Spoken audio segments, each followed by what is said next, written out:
Hope you guys are able to see the screen. Yes, sir. So, yeah, the last class. Last class, after completion, I asked you guys to have a understanding, have a finding about the different types of pipes used and what are the advantages and disadvantages.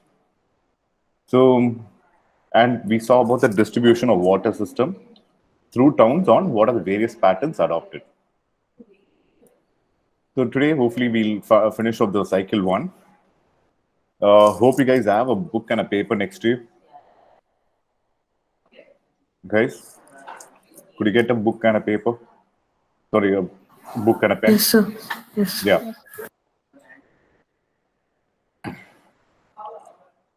there are a couple of things which you need to take it up as just a observation, or you just need to explore and find out these informations. I'll tell you what they are. Okay, the first thing is now we look into we saw about the distribution of water through the towns. Now, what is that about cold water and hot water supply? It is given in the SLO1 and mine multi-story. So it's nothing but once the water goes on to the tanks from the either the groundwater or from the sump, the water is distributed. It's taken to a single pipe to the place of use. The restroom could be a kitchen or utility area. From there, the water is segregated. One is the cold water, the ideal temperature water. Another one is the water taken through a geyser to heat it up. And then it's commonly brought in through a mixer. If you guys don't know what's a mixer, water mixer is a tap. You can say it's a tap.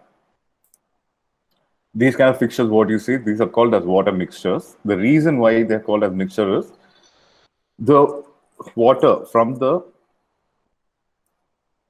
reason why they're called as mixture is you can see there's only one outlet pipe here, and one is a cold water line. You get a separate control for it. Another one is a hot water line. The center knob what you find here is the one which differentiates whether you need a total of cold water or a hot water or a combination of both. So this fixture is called the water mixture. Fine. Otherwise, the conventional taps are good enough for water distribution. Now, getting on to the next part. Okay. So, hydropneumatic systems of pumps. Have you guys heard of hydropneumatic systems? Anyone? What kind of pumps these are? Have you heard of pneumatic? What is pneumatic? Pneumatic means any clue? Okay, hydropneumatic is nothing but hydro is water, pneumatic is pressure. Water and pressure put together. So these systems are conventionally used in places like it's been done in ships and it's been used in flights. The reason why I take that example is you'll have a better understanding why I'm saying so.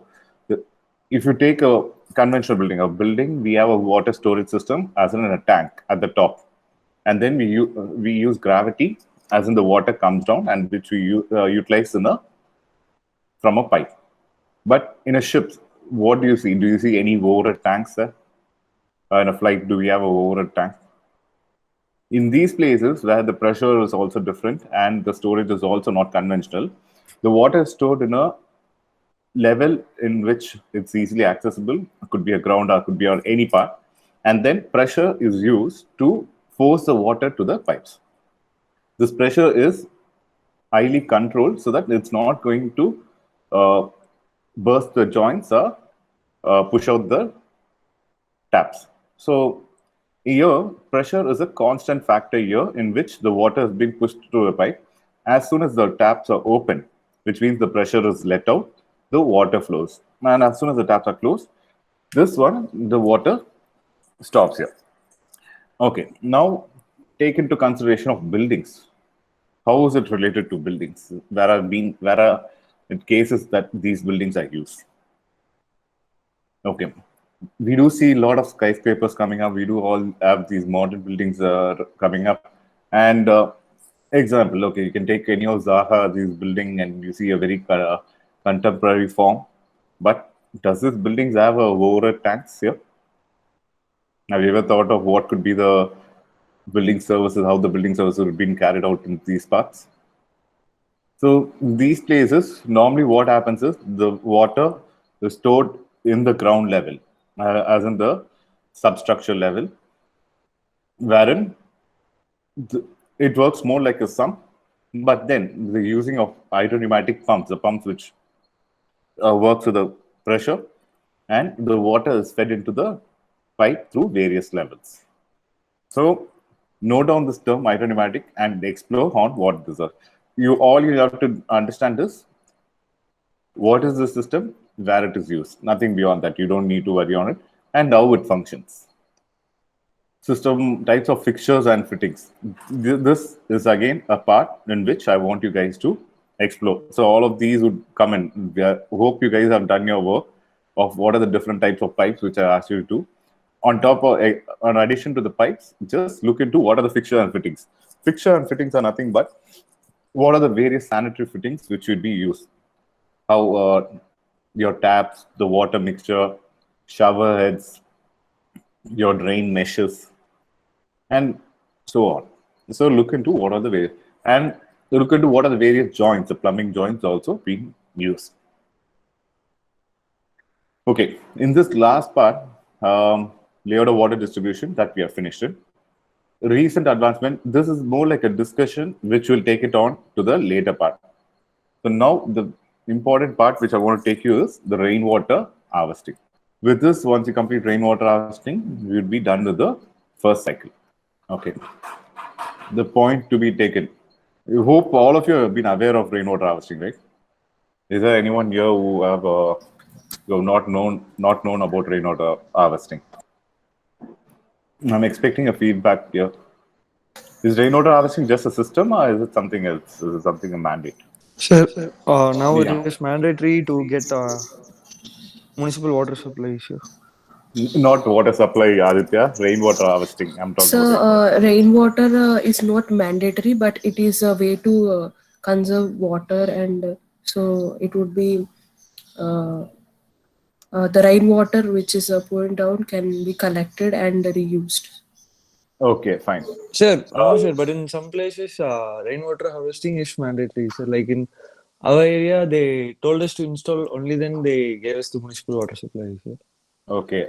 Maitri, you're from which place, Maitri? Telangana, sir. Telangana. Okay, fine.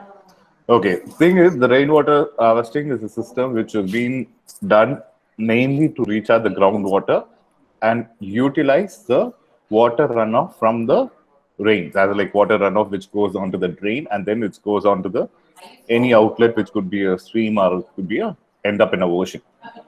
But what happened is with this is in case of Tamil Nadu, as our groundwater here was depleting a lot and there was a shortage of water, and to fetch groundwater the depth, can anyone do you guys have any clue on what would be the water, what would be the depth in which we get water, probably in your regional places? 50 feet, 100 feet? In my region, sir, in my home personally, it was like 60 feet. Yes, It 60. was Okay, 60 60 feet. is a 60 is very good, comparatively a good condition. I won't say it's bad. Okay, here with the places inside the city, in city as well as places in other states in Tamil Nadu. I'm not sure about the different other states, but other cities in Tamil Nadu. Example, if anyone's from T Nagar here, T Nagar in Chennai, anyone's from T Nagar? So here, this is it's a commercial as well as a residential place inside the city, and here the water level has gone beyond 500 feet because of the density and the commercial utilization. Where in other states and other cities in inside Tamil Nadu, the average range goes on to 300 feet. And another one condition is the places are around the coastal line. The more the depth you go on to, the chance of you impinging on the salt water, marine water. So in this condition, it was the early 20, I think the early 2000. The Tamil Nadu government made it a mandate that every house or any development should have rainwater harvesting. This for Tamil Nadu. So that's when you get your, as in like what they initially did is they started keeping on fines, and even later on for approvals also for the new proposals. Rainwater harvesting is a mandate feature. What is being asked for. So I'll tell you how the rainwater harvesting. So we'll just see a simple layout how the rainwater harvesting is taken. Or what is the basic method in which it comes in. Hope you guys are able to see the screen. Yes, sir. Yes, sir. Okay. Yes, sir. Yeah. So this is one of the there are various illustrations for rainwater harvesting. You can pick any of the illustrations. I just picked up one to just show you. So here in this system, the rainwater harvesting is nothing but the water we collect from the rain. Basically where are the places it goes on. One is a building envelope, which is the terrace and the walls. So normally in a terrace, a catchment is made. All the terraces will have a line which gets the water out. Instead of taking it water out, there is a line in which the water comes down into a source. And again, there is something called surface runoff. Surface runoff is what's on the ground. Even at one in the terrace runoff, you call it from the terrace, and what's on the ground level, you call it as a surface runoff. These both are commonly collected at the lowest point in the site. Not all sites are flat. Even if a flat site is being got, there can be a graduate slope which can be made that it's all collected in a place. And then it still pass through a, I'll get you another section. Okay. This is compile better. Okay, you can look into this place here. There is a recharge pit. What you see here in the center is called the recharge pit, where it got different sizes of gravels. First layer is a layer of sand, then a gravel layer. So what these function as is they filter out a surface runoff or a roof water runoff. They're going to carry all the debris, the dry leaves, and the stems and branches. So here they're going to filter out all of this, and these are again, there will be a, what you see in this system, there is two systems. There is a tank on the right side where the rainwater is stored for immediate use. That is one purpose. The tank on the left, what you see as for the percolating pit, here the water is being taken to the ground. Beyond this gravel, the huge gravels, there is a pipe, a perforated pipe, which again, depending on the site condition, where the water needs to be recharged for the groundwater to be recharged, the water has been sent through. And to the extreme left, what you see is a pump, wherein the pump here, one side the water gets recharged when it's raining, and later on when the house requires water, it is taken through the pump. So this is a system in which I'm not sure how good this video is. Probably if you want, I just run through this video. Excess use of groundwater in the ground. Rainwater harvesting. In rainwater harvesting, water is used to increase the level of groundwater. There are many ways to do it. Here's how you can improve rainwater harvesting using a recharge pit. You can work on a recharge pit. First, you must dig a pit. A big pit and a height. It should be 1 to 2 meters in breadth and fill it with stones, coarse aggregates, and sand. Like your pit, fill it with a mesh and regularly fill the upper surface with sand. This helps the water seep in easily. In areas where the engine should use knife the recharge pit. This water can rainwater harvesting is a good way to address the shortage of water. Rainwater to increase availability of water. Okay, so you guys saw the video, right? Yes, sir. Yeah. So these are various illustrations in which how the rainwater is done. So rainwater harvesting is one probable question you guys would definitely get in your 16 marks.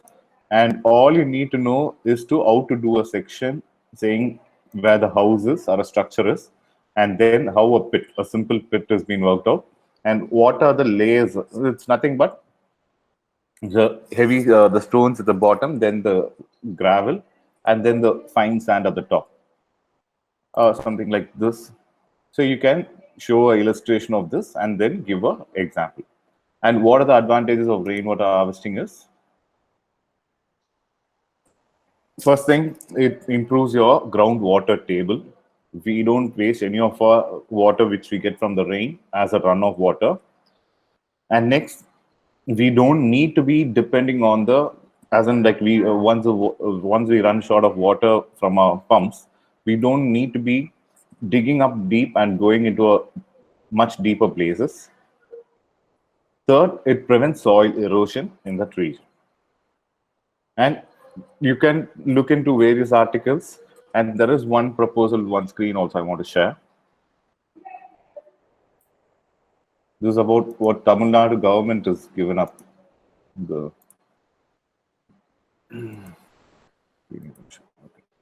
Okay, Tamil Nadu Water Supply and Drainage Board. They are given about what are the various, because they are the government. As I told you, they have already made it a mandate. This is in early 2000. 2000, they made it a mandate. So the government has given enough instructions on what are the benefits of it, and they have even given instructions on how to set up a rainwater and what are the different methods of rainwater systems to be used. You can go through the various methods. You can note down this website link here, TWAD, Tamil Nadu Water Supply and Drainage Board, .tn.go.in, rainwater harvesting methods.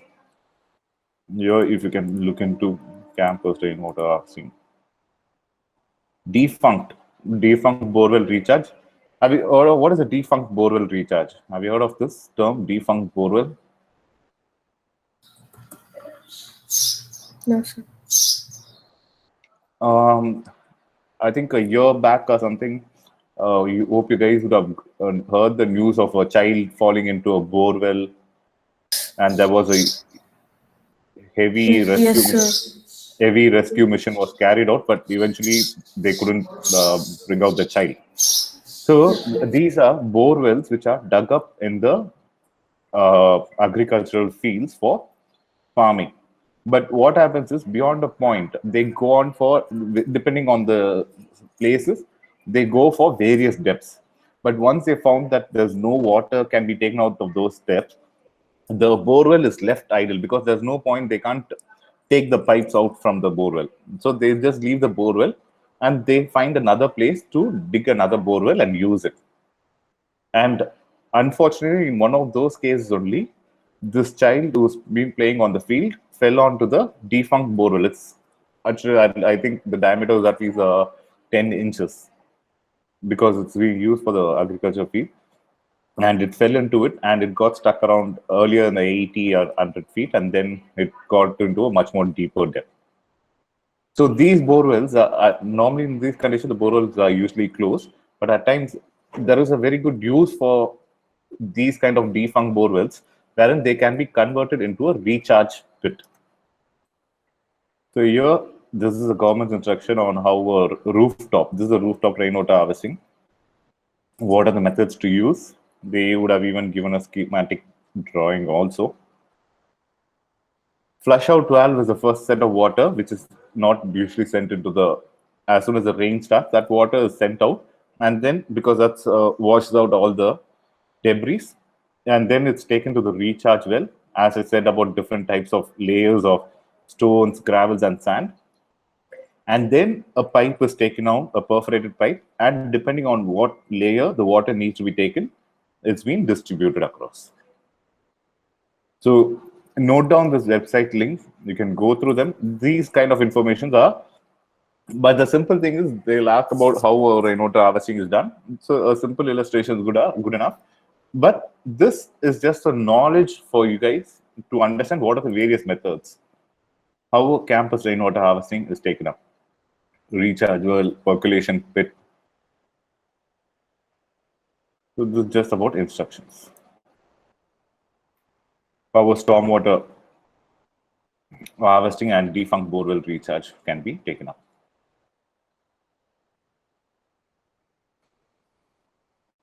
So with this, I think we'll finish off the first cycle. As I told you about what is the advancement about water supply system, and those are more like a discussions which we'll take it up in the later stage.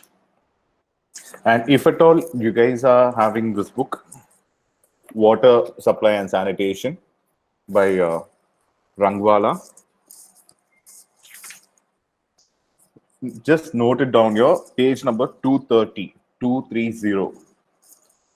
It gives you on what are the conveyance of water and the different types of pipe. I've already asked you to make a exercise on that. But here, if you want to get notes from a book, so from the page number 230, from Water Supply and Sanitary Engineering by Rangwala, 230, we have got all of this instructions. They have mentioned about different types of pipes, what are the pros and cons of each of them, and just the additional knowledge about what is corrosion in pipes. Okay. Any queries, any questions from today's session? Sir, is there an online download of the book available? No, Gayatri, I couldn't find one. But you can get a hard copy of it. This is not a quite expensive book. This is $350. I took it from the library. This copy is taken from the library. I think you can order it online. Okay, sir.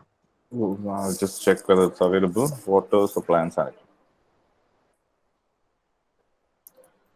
These books are not just meant for a semester. These can be used at any time when we have doubts, when we are practicing also.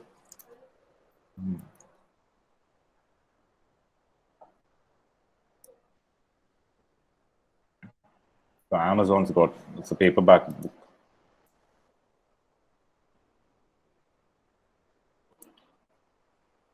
I'll just drop it here in the chat. But yeah, this is one thing which I found it useful, but there are various other books also, if at all you want to look into it. This book doesn't have about rainwater harvesting, I'm telling you. The reason is probably, I don't know why it's not being included. As I told you, rainwater harvesting is not given as much importance because depending on various states and cities, wherein like it's not mandatory at few places, but so not many water supply engineering contents got about rainwater harvesting. But it's not a problem. There are various resources in which we can get the information from, and you can use any of which as long as you understand the basics of it. What are the advantages? It does have a few disadvantages. The disadvantage part is it needs regular maintenance, wherein like the top level, the debris would be formed. It needs to be maintained. Otherwise, the rainwater harvesting function won't function. The water doesn't percolate. Otherwise, it is not very expensive, but it's a slightly expensive when you're installing it the first time. There are few people, what they do is because as government made mandatory, this is a commonly seen scenario. As a government has made it mandate that every place needs to have a rainwater harvesting. So what they do is they just they do a pit for 2 meters, a meter, just 1 meter, that's a pit. And then they'll have a pipeline which would just percolate for 10 feet. Because even that needs to be done as like a bore, wherein like a perforated pipe needs to be taken to the ground. They just do it as a very basic requirement as 10 feet, wherein in these conditions, the rainwater harvesting is not functional at all, is efficient at all. It doesn't serve the purpose. But just to showcase the government, people do this. So these are a few disadvantages. There are like much more stringent steps need to be taken on them to make it effective. Any questions?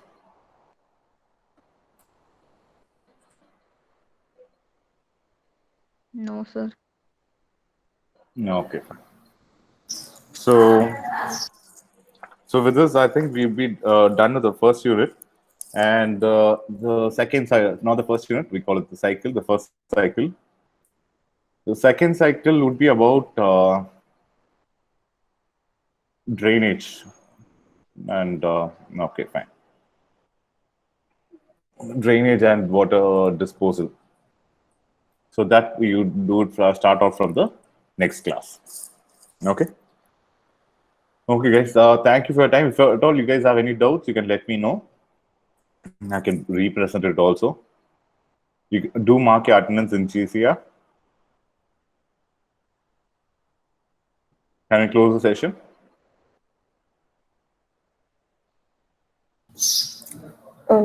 Yes, sir. Thank you, sir. Thank you, guys. Thank you. Yeah. Bye. Thank you, sir. Thank you.